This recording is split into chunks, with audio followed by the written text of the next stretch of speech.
चला तर मग बनवूया पापलेट फ्राय। त्यासाठी मस्त पापलेट आणलेत, ते स्वच्छ केलेत, धुवून घेतलेत आणि आता बनवूया पेस्ट। त्यामध्ये कोथिंबीर, आला, लसूण यांची पेस्ट घ्यायची आहे आणि त्याच्यामध्ये आता पापलेट घ्यायचे कट मारून आणि हळद, मीठ, आगरी कोळी मसाला आणि ही वाटलेली पेस्ट टाकूया।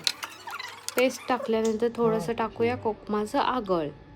कोकमाचं आगळ टाकल्यानंतर ते थोडंसं लावून देऊया पापलेटला। आता ठेवलाय गॅसवर तवा, तव्यामध्ये टाकलंय तेल।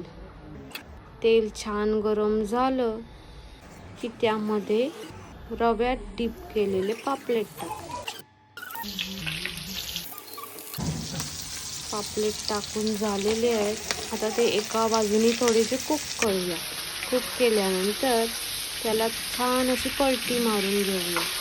सर्व पापलेट तसेच पलटून घेऊया आणि त्या बाजूने शिजवून घेऊया।